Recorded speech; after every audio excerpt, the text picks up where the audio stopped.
చిత్తూరు జిల్లాలో మరో మండలాల విభజన. చిత్తూరు జిల్లాకు చెందిన 6 మండలాలను అన్నమయ్య జిల్లాలో కలపాలన్న ప్రతిపాదనపై రాజకీయంగా కలకలం. వైఎస్ఆర్ కాంగ్రెస్ పార్టీ దీనిని పెద్దిరెడ్డి స్థానాన్ని తగ్గించే ప్రయత్నంగా భావిస్తోంది. మామిడి రైతులకు శుభవార్త. చిత్తూరులో మామిడి బోర్డు. చిత్తూరులో మామిడి రైతుల కోసం ప్రత్యేకంగా మామిడి బోర్డు ఏర్పాటు చేసే చర్యలు ప్రారంభమయ్యాయి. ఎంపీ దగ్గుమళ్ల ప్రసాదరావు ఈ విషయాన్ని వెల్లడించారు. వనభూమి ఆక్రమణలపై కఠిన చర్యలు. చిత్తూరులో వనభూములపై జరుగుతున్న ఆక్రమణలపై డిప్యూటీ సీఎం గట్టి చర్యలు తీసుకోవాలని అధికారులను ఆదేశించారు.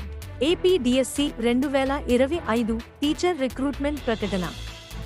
రాష్ట్రంలో మొత్తం 16,347 టీచర్ పోస్టుల భర్తీకి నోటిఫికేషన్ విడుదలైంది. పాఠశాల విద్యను బలోపేతం చేయడమే లక్ష్యం.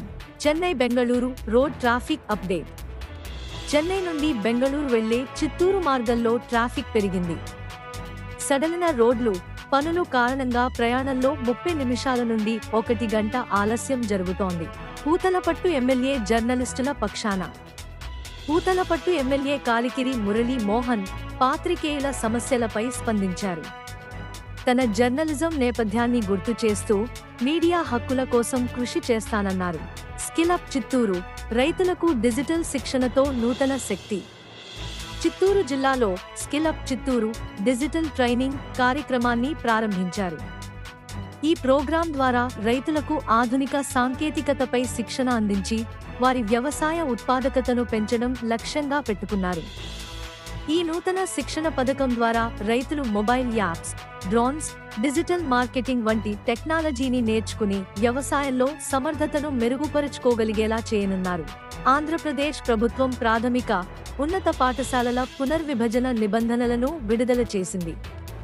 ఇది టీచింగ్ స్టాఫ్ను సమర్థవంతంగా పునర్విభజించడానికి, విద్యా ప్రమాణాలను మెరుగుపరచడానికి తీసుకున్న చర్య. కనిపాకం వినాయకుని ఆలయానికి భక్తుల పోటెత్తు. చిత్తూరులోని ప్రసిద్ధ కనిపాకం శ్రీ వరసిద్ధి వినాయక స్వామి ఆలయంలో భక్తుల రద్దీ పెరిగింది. స్వయంభూ విగ్రహం గల ఈ ఆలయం ప్రత్యేక ఆకర్షణగా నిలుస్తోంది. వాతావరణ హెచ్చరిక.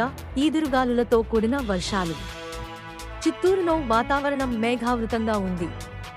పగటి ఉష్ణోగ్రత 32 డిగ్రీల సెల్సియస్, 89 డిగ్రీల ఫారెన్హీట్ ఉంది.